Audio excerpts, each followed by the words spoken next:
Rasanya tak masuk akal jika luas permukaan bumi masih saja dipertentangkan. Sains dan ilmu pengetahuan pun telah setuju semua area di bumi sudah dipetakan seutuhnya dan menjadi dasar dan wajib masuk kurikulum di semua sekolah di seluruh dunia.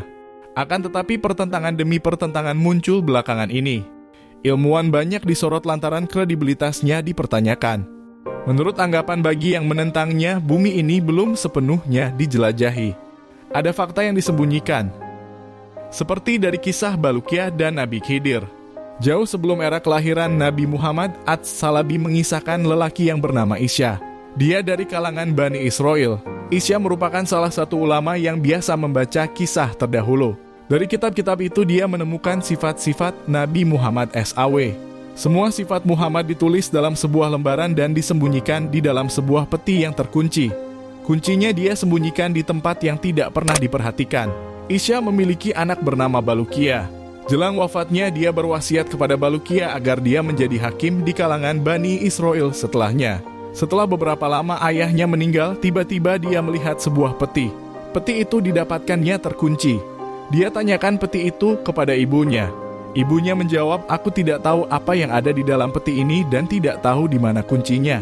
Selanjutnya, kunci itu dihancurkan oleh Baluqiyah dan membuka petinya. Di dalamnya dia melihat ada lembaran yang bertuliskan sifat Rasulullah SAW. Dari lembaran itu, Baluqiyah juga mengetahui Muhammad akan menjadi penutup para nabi dan rasul, serta surga diharamkan bagi para nabi sehingga dia dan umatnya masuk terlebih dahulu. Setelah selesai membacanya, dia bawa lembaran tersebut kepada ulama Bani Israel.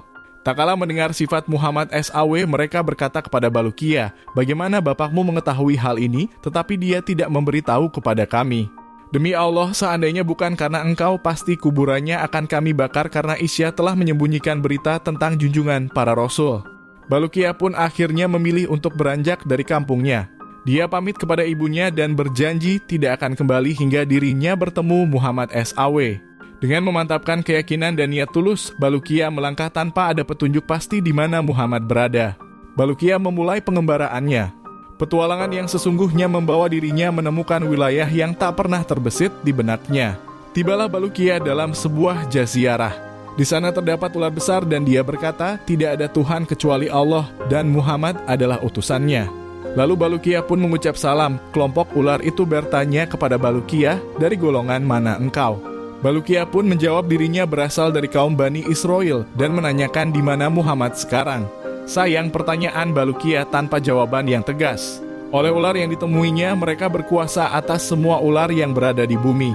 Andai si ular penjaga itu tak mengawasinya, ular akan bergerak dan mengancam umat manusia. Perjalanan panjang Baluqiyah membuatnya tak menemukan permukiman manusia. Bertemu ular berukuran besar dan mampu berbicara membuatnya bingung. Namun rasa takjub itu dibuangnya jauh-jauh, dirinya fokus untuk bertemu Muhammad. Perjalanan panjang dengan sederet keanehan tak berhenti dari situ. Baluqiyah menghitung sudah 7 lautan telah dilalui. Dan itu dilaluinya dengan menempuh perjalanan bertahun-tahun. Hingga dirinya pun kembali tiba dalam sebuah jazirah. Di sana terdapat pohon kurma dari emas. Apabila matahari muncul menyinarinya, maka ia mengeluarkan sinar seperti kilat, sehingga tidak ada mata yang mampu untuk melihatnya karena kuat sekali kilauannya. Di jazirah ini juga ada pepohonan yang besar buahnya. Baluqiyah mengulurkan tangannya untuk mengambil buah dari salah satu pohon tersebut. Pohon itu menyeru, "Menjauh dariku hai hati dalam kurung yang suka bersalah." Baluqiyah pun mundur dan duduk. Di tengah kebingungan dan sulitnya menjelaskan situasi yang dialaminya, kini tiba-tiba ada satu rombongan turun dari langit. Di tangan mereka ada pedang terhunus. Ketika mereka melihat Baluqiyah, mereka berkata, "Bagaimana engkau sampai ke tempat ini?" Baluqiyah hanya memandang takjub. Beberapa saat dia berkata, "Saya dari Bani Israel, nama saya Baluqiyah." "Lalu kalian siapa?" Mereka menjawab, "Kami adalah kaum jin yang beriman. Asalnya kami berada di langit. Kemudian Allah menurunkan kami ke bumi. Kami diperintahkan untuk memerangi jin kafir di muka bumi. Sekarang kami akan memerangi mereka." Baluqiyah pergi meninggalkan mereka. Tiba-tiba ada malaikat yang besar, postur tubuhnya sedang berdiri. Tangan kanannya ada di timur, sedangkan tangan yang kirinya ada di barat. Lalu malaikat itu berkata, "Tidak ada Tuhan kecuali Allah dan Muhammad adalah utusan Allah." Baluqiyah mendekati dan mengucapkan salam kepadanya. Malaikat itu pun bertanya kepada Baluqiyah, "Siapa engkau?" "Aku adalah seorang laki-laki dari Bani Israel." Aku pergi dalam rangka mencari penutup para nabi. Lalu siapa engkau? Jawab Balukiyah. Malaikat itu menjawab, dirinya ditugaskan Allah mengurusi gelapnya malam dan terangnya siang. Lalu Balukiyah berkata, apa 2 baris yang ada di keningmu? Dia menjawab, dalam 2 baris tersebut tertulis tambahan malam dan siang serta pengurangannya. Aku tidak menahan malam kecuali dengan ukuran yang ditentukan. Cukup aneh di zaman sekarang ini ada wilayah sebesar Amerika Serikat yang belum pernah dilihat manusia. Lokasinya melewati kutub di belahan lain, kutub selatan. Bumi yang kita pijak sungguh belum sepenuhnya terjamah. Kisah masa lalu menunjukkan betapa planet ini menyisakan banyak pertanyaan yang belum terjawab. Seperti yang diungkapkan oleh Admiral Byrd dan juga dari cerita Balukiyah dan Nabi Khidir. Lontar.ai dirasanya tak masuk akal jika luas permukaan bumi masih saja dipertentangkan. Sains dan ilmu pengetahuan pun telah setuju semua area di bumi sudah dipetakan seutuhnya dan menjadi dasar dan wajib masuk kurikulum di semua sekolah di seluruh dunia. Akan tetapi pertentangan demi pertentangan muncul belakangan ini. Ilmuwan banyak disorot lantaran kredibilitasnya dipertanyakan. Menurut anggapan bagi yang menentangnya, bumi ini belum sepenuhnya dijelajahi. Ada fakta yang disembunyikan, seperti dari kisah Balukiyah dan Nabi Khidir. Jauh sebelum era kelahiran Nabi Muhammad, Ats-Salabi mengisahkan lelaki yang bernama Isya. Dia dari kalangan Bani Israel.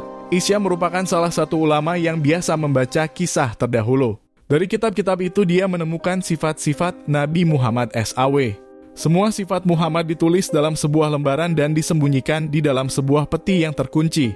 Kuncinya dia sembunyikan di tempat yang tidak pernah diperhatikan. Isya memiliki anak bernama Balukiyah.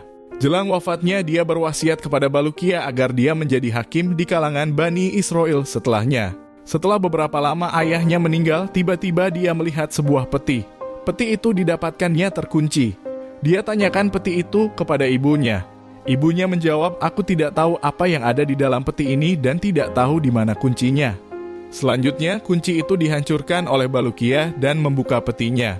Di dalamnya dia melihat ada lembaran yang bertuliskan sifat Rasulullah SAW.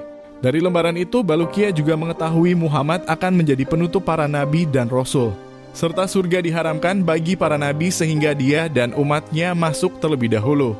Setelah selesai membacanya, dia bawa lembaran tersebut kepada ulama Bani Israel. Tak kala mendengar sifat Muhammad SAW, mereka berkata kepada Balukiyah, bagaimana bapakmu mengetahui hal ini, tetapi dia tidak memberitahu kepada kami? Demi Allah, seandainya bukan karena engkau, pasti kuburannya akan kami bakar karena Isya telah menyembunyikan berita tentang junjungan para rasul. Balukiyah pun akhirnya memilih untuk beranjak dari kampungnya. Dia pamit kepada ibunya dan berjanji tidak akan kembali hingga dirinya bertemu Muhammad SAW. Dengan memantapkan keyakinan dan niat tulus, Balukiyah melangkah tanpa ada petunjuk pasti di mana Muhammad berada. Balukiyah memulai pengembaraannya. Petualangan yang sesungguhnya membawa dirinya menemukan wilayah yang tak pernah terbesit di benaknya. Tibalah Balukiyah dalam sebuah jazirah. Di sana terdapat ular besar dan dia berkata, tidak ada Tuhan kecuali Allah dan Muhammad adalah utusannya. Lalu Balukiyah pun mengucap salam. Kelompok ular itu bertanya kepada Balukiyah, dari golongan mana engkau? Balukiyah pun menjawab dirinya berasal dari kaum Bani Israel dan menanyakan di mana Muhammad sekarang. Sayang pertanyaan Balukiyah tanpa jawaban yang tegas. Oleh ular yang ditemuinya, mereka berkuasa atas semua ular yang berada di bumi. Andai si ular penjaga itu tak mengawasinya, ular akan bergerak dan mengancam umat manusia. Perjalanan panjang Balukiyah membuatnya tak menemukan permukiman manusia. Bertemu ular berukuran besar dan mampu berbicara membuatnya bingung. Namun rasa takjub itu dibuangnya jauh-jauh, dirinya fokus untuk bertemu Muhammad. Perjalanan panjang dengan sederet keanehan tak berhenti dari situ. Balukiyah menghitung sudah 7 lautan telah dilalui. Dan itu dilaluinya dengan menempuh perjalanan bertahun-tahun. Hingga dirinya pun kembali tiba dalam sebuah jazirah. Di sana terdapat pohon kurma dari emas. Apabila matahari muncul menyinarinya, maka ia mengeluarkan sinar seperti kilat, sehingga tidak ada mata yang mampu untuk melihatnya karena kuat sekali kilauannya. Di jazirah ini juga ada pepohonan yang besar buahnya. Balukiyah mengulurkan tangannya untuk mengambil buah dari salah satu pohon tersebut. Pohon itu menyeru menjauh dariku hai hati dalam kurung yang suka bersalah. Balukiyah pun mundur dan duduk. Di tengah kebingungan dan sulitnya menjelaskan situasi yang dialaminya, kini tiba-tiba ada satu rombongan turun dari langit. Di tangan mereka ada pedang terhunus. Ketika mereka melihat Balukia, mereka berkata, "Bagaimana engkau sampai ke tempat ini?" Balukia hanya memandang takjub. Beberapa saat dia berkata, "Saya dari Bani Israel, nama saya Balukia." "Lalu kalian siapa?" Mereka menjawab, "Kami adalah kaum jin yang beriman. Asalnya kami berada di langit. Kemudian Allah menurunkan kami ke bumi. Kami diperintahkan untuk memerangi jin kafir di muka bumi. Sekarang kami akan memerangi mereka." Balukia pergi meninggalkan mereka. Tiba-tiba ada malaikat yang besar, postur tubuhnya sedang berdiri. Tangan kanannya ada di timur, sedangkan tangan yang kirinya ada di barat. Lalu malaikat itu berkata, "Tidak ada Tuhan kecuali Allah dan Muhammad adalah utusan Allah." Balukia mendekati dan mengucapkan salam kepadanya. Malaikat itu pun bertanya kepada Balukia, "Siapa engkau?" "Aku adalah seorang laki-laki dari Bani Israel. Aku pergi dalam rangka mencari penutup para nabi." "Lalu siapa engkau?" jawab Balukia.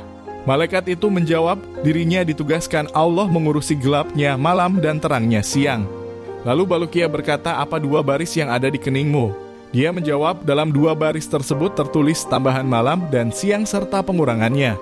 Aku tidak menahan malam kecuali dengan ukuran yang ditentukan."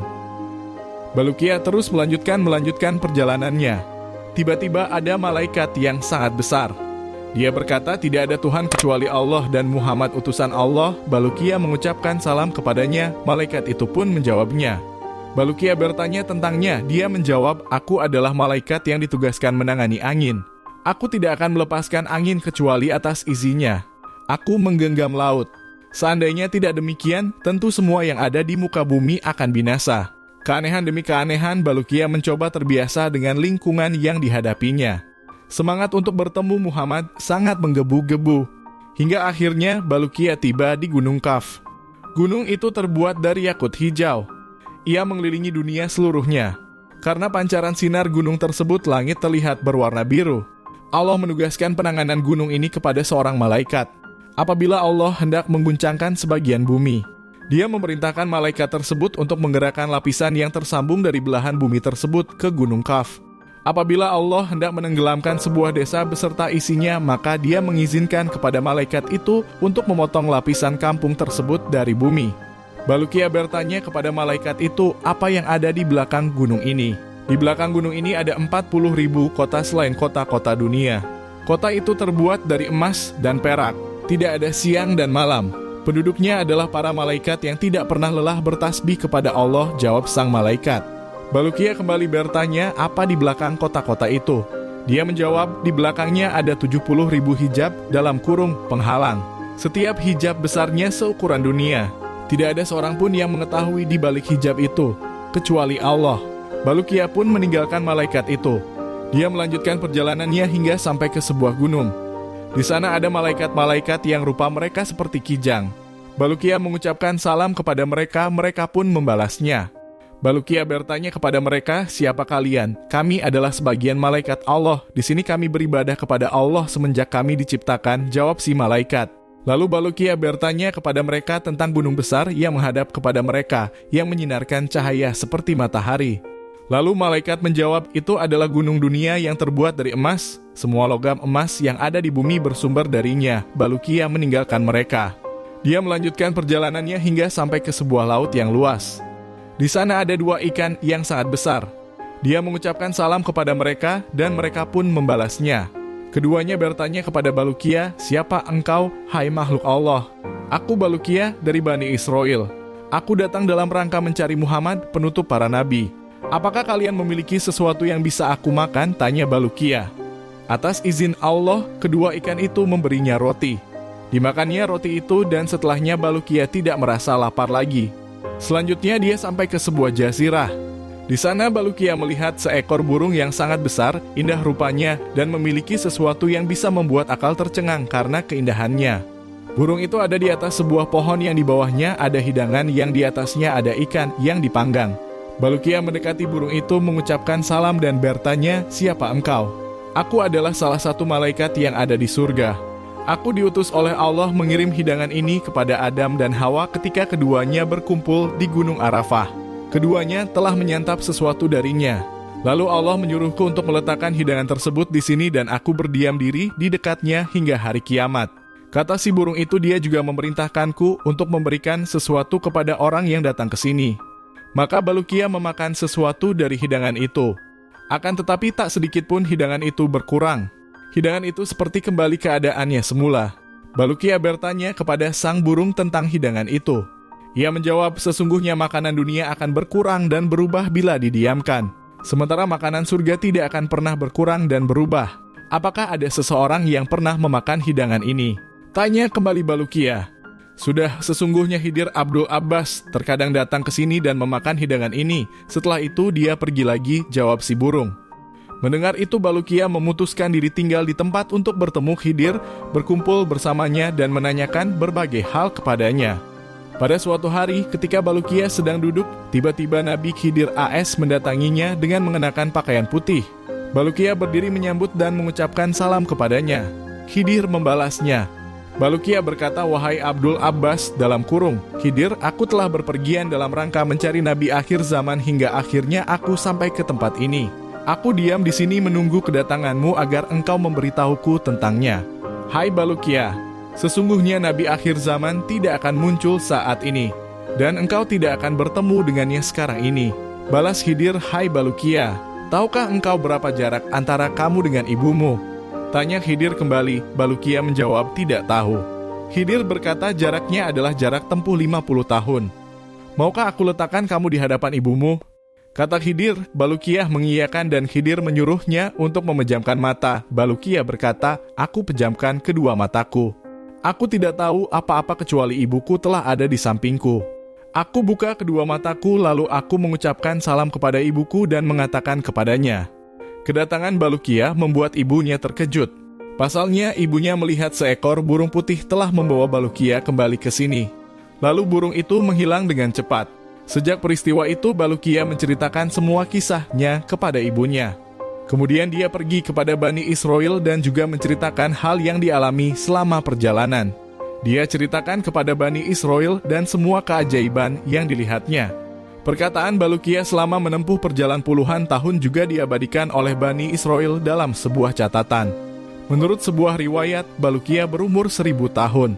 Kisah Balukia ini cukup masyhur.